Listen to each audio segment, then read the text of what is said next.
It's another HNLive Today special. I'm Shawn Mullin in the midst of the Alberta Junior B Provincials. 2 games in for each club up in Peace River. And if you've missed it, you're missing a great show. Dave Dawson, Chris Colwell doing a terrific job on the mic, and our whole production team from HNLive doing a great job bringing you the event. And the teams have been terrific. 6 excellent teams representing the whole province, including 4 new ones from last year's provincial tournament. So some fresh faces.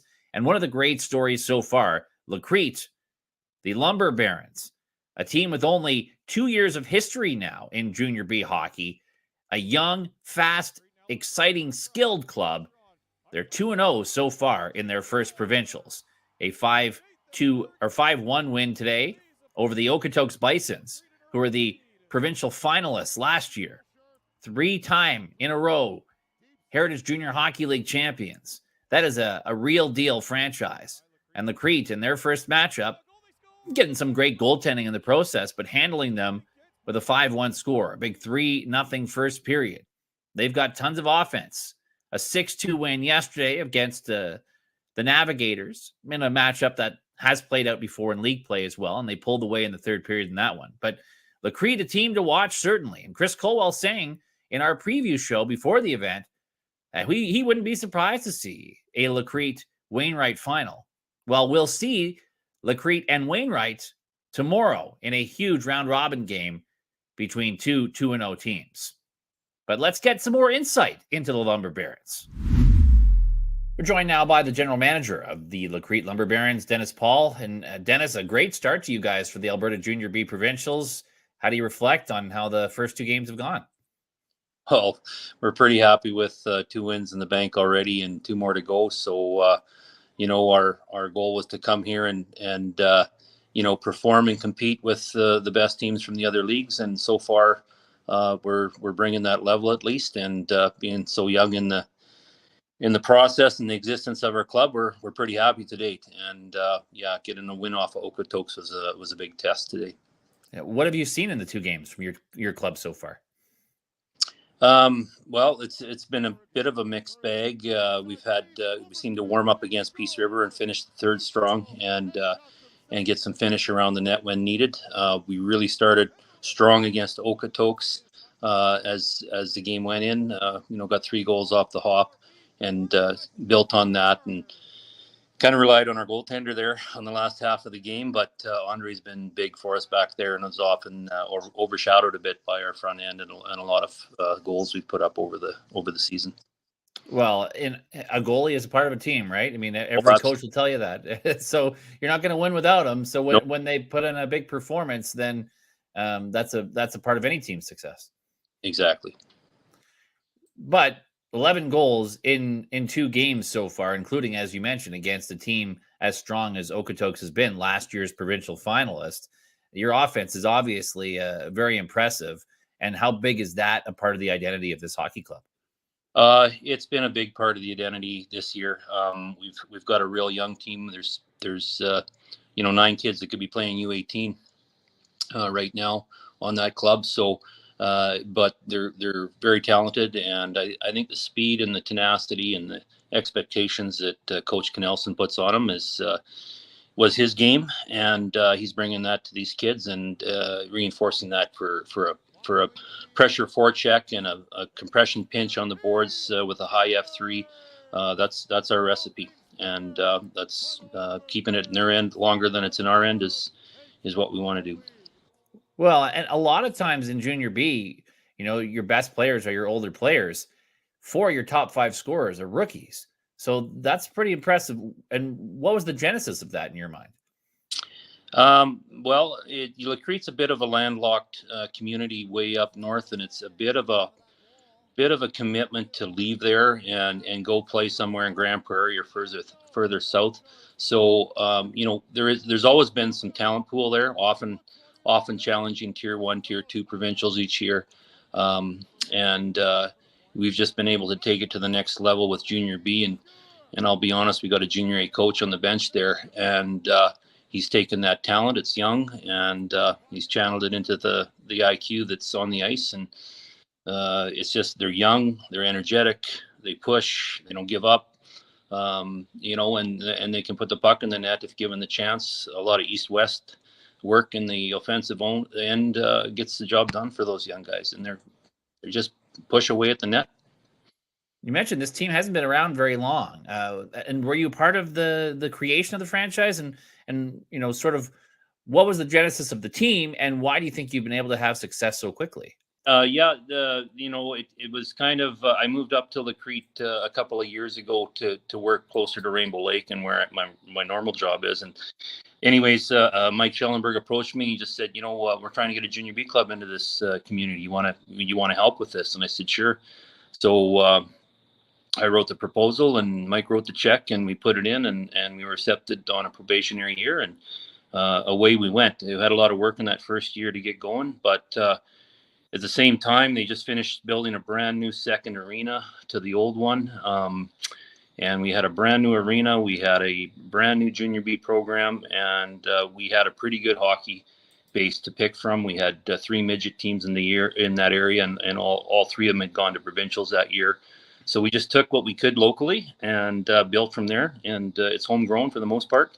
And a few regional kids from high level and Fort Vermilion filled the gaps, and it's all the Crete talent. So, we have such a strong community as well. I'm sure you sense that in the stands.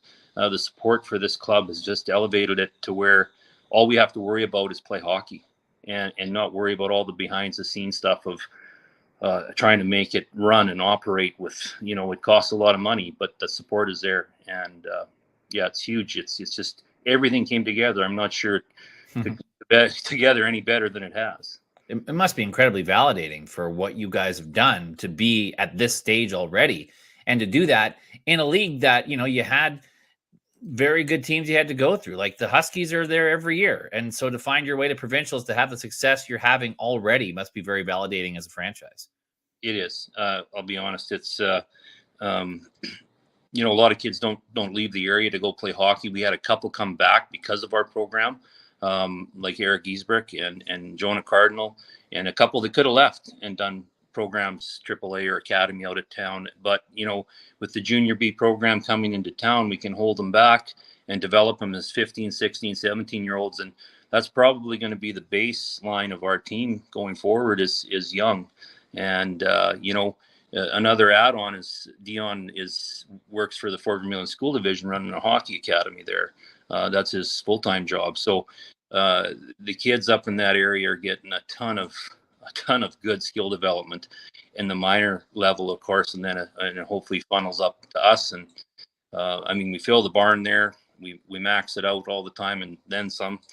So it's a junior A experience for kids playing junior B. It really is. And it's pretty exciting.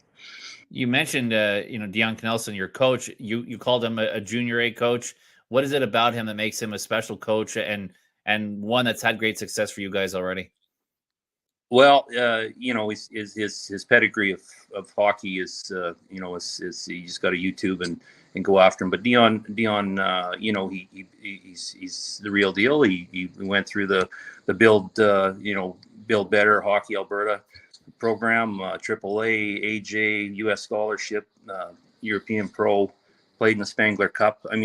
The street credibility is huge. Plus, he's a very competitive guy, and he just brings that to the table, and he handles the young guys very well, and he brings that. He just brings that the compete into the room and the expectation into the room, and he just pulls all the right triggers. So when you see the success of some of those young players on your roster, you have to imagine, part of the punishment of that success, if you want to call it that, is those guys are going to get opportunities at other levels and move on. But how satisfying will that be as well as a franchise to develop players, see them move on, and then the confidence that'll come for any new players coming in that you guys have been able to do that? Yeah, it's definitely we're a player development program. We want to take the young players and give them those opportunities outside. There's definitely some junior A attention on some of these kids, getting a lot of texts and emails and getting information for the kids to get to camps and stuff. There's some offers on the table for LOIs and even PDFs July 1st for some of the kids. So we're keeping quiet on it. Teams have respected us to just get through this whole push, so the kids can just focus on the club in front of them and the competition at provincials. So I respect that on a couple of the teams, just so the kids don't look past to the junior camps in the spring or the fall camps. So it's really a great opportunity for a young fella up north to develop at home or in the far north and have that a development right at home. And then have those opportunities probably come knocking as a 16 or 17-year-old that develops in this league, right? So if you can win the league scoring and be in the top 5 or top 10 of a heavier, harder game, and you're a 15, 16, 17-year-old, it leads well into the junior A step. Well, and I don't want to single anyone out because your team clearly has a lot of depth, but when you look at your top 3 scorers, Drew Friesen, Jonah Cardinal, and Eric Giesbrecht, that are all 17 or 18 years of age. I mean, how special are those players, and how much have they been a key factor in the success you've had as a team? Oh, huge. I mean, when their game is on and their lines putting 3 or 4 or 5 points in per game, or goals, it gives us a lot of cushion in some of the games we've had. And we've got the good back end there. Been very happy with our defense, just solid, steady, not panicking, moving the puck up quick. Able to play the physical side of the game, even though the forwards are smaller and maybe a little lighter. So we can kind of mix it up both ways, and but it allows Dion's systems and process that we all trust. It just allows for a lot of front end offensive thrust, and we've got the players to take it forward, like Drew and Jonah and Eric. So I mean, they're special kids. They got a lot of skill set there, and they're dangerous in the house. Now, you've had great success to start this tournament. The next big test, though, is against the defending champions, who are also 2-0. The matchup with Wainwright tomorrow, everyone's kind of got that circled. What do you expect in that one? Well, that's our biggest test for sure here. Now, I believe one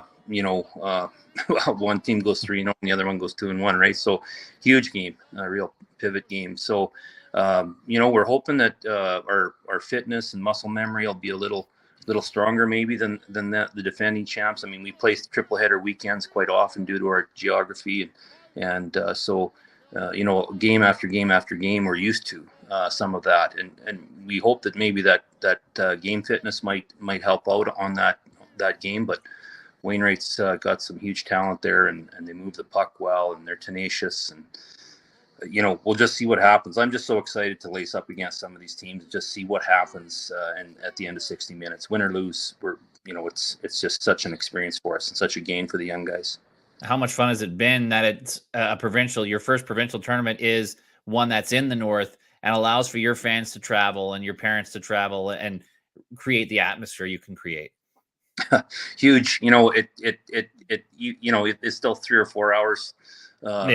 Down this way, but it still seems close, right? Because we're at the top end of the province, so it means a lot when there's a couple hundred fans sitting up there, and you got a couple of families saying come out for breakfast, and they're feeding the kids, the next morning, and we got another supper lined up with someone else tomorrow, and you have that community pull on the rope that maybe some other teams won't have here, and it just kind of gives you having that support factor is huge for a team to push through here in a heavy tournament. 5 games, 5 days, winner takes all.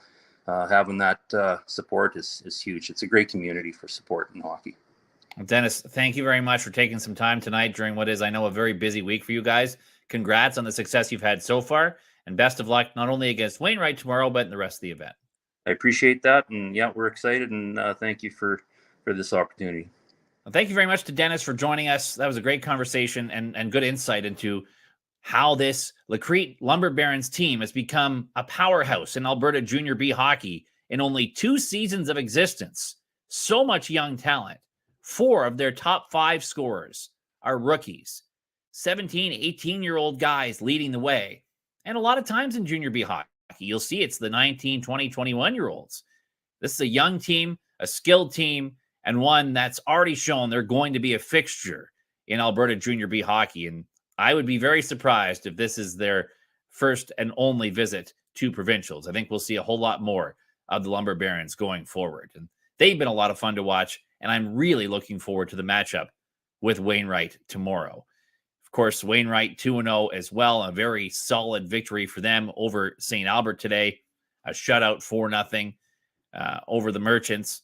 And you have to have, as much as Adam Huxley said otherwise in our interview before the tournament, you have to imagine that they're a favorite. I mean, the defending champions, 7 times in a row, they've been league champions. That's a team that for a new team on the block, an up-and-coming organization like the Lumber Barons, it's a measuring stick style game tomorrow.